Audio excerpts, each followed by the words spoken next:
So Nagaenthran was sentenced to death in 2010 after he was arrested in 2009. So he's spent already over a decade on death row, where inmates are in single cells for 23 hours a day. So that's a very, very long time of isolation that he spent. And his family are actually really concerned about his state of mind now. They feel like, in terms of mental health, it's really deteriorated over this decade. And so in a letter dated the 26th of October, his family were informed that he would be scheduled for hanging on the 10th of November.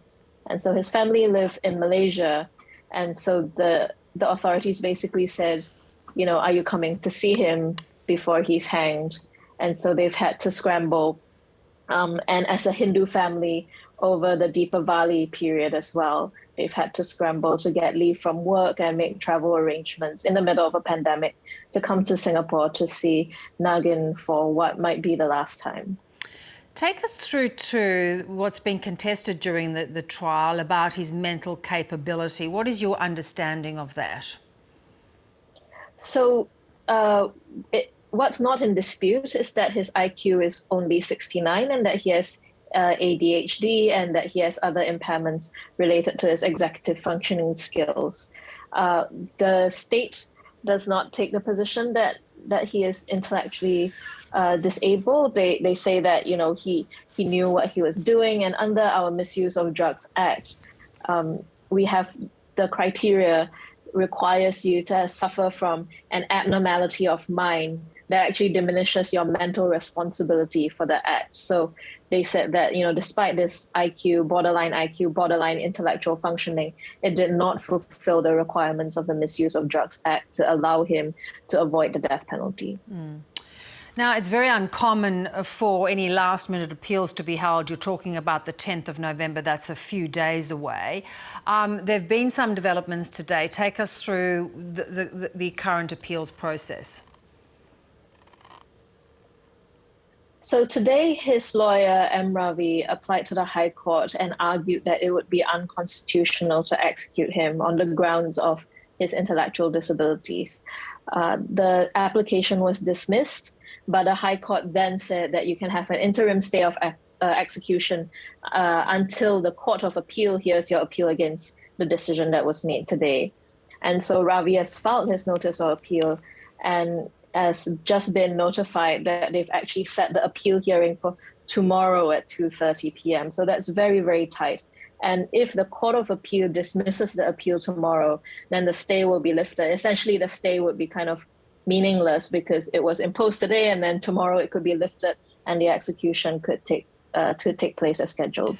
Gosh, so the timelines are very, very tight. What is your sense of how this is going to play out? Singapore is incredibly strict when it comes to these kinds of cases, isn't it? Yes, so we don't know what the Court of Appeal will say tomorrow. Of course, we'll hope for the best, but we just have to kind of wait and see what the Court of Appeal says.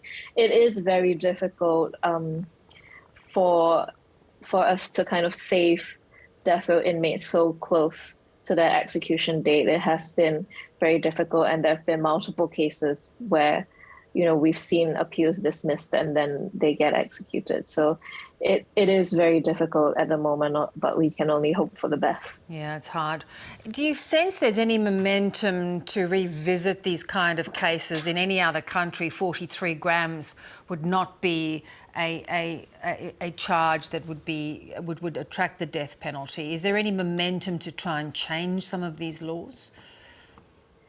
There's not momentum in the government. So the government is still extremely committed to this approach. They believe that this sort of zero tolerance war on drugs approach works, and they keep insisting that it works, despite the fact that lots of drug policy experts and researchers around the world have pointed to evidence that it actually doesn't work, and actually harm reduction approaches are much better. Amongst Singaporeans, though, over the last sort of 10 years that I've been involved in anti-death penalty activism, I do notice a change. I do notice that people are more willing now to question whether this sort of drug policy works, to speak up and say that they don't feel like executing people like Nagin is justice and should happen. So, we've seen a lot of support for Nagin and his family over the past week, actually. Yeah, quite heartbreaking. But Kirsten, appreciate you joining us to tell us the story. We'll wait and see what happens tomorrow. Thank you so much. Yes, thank you.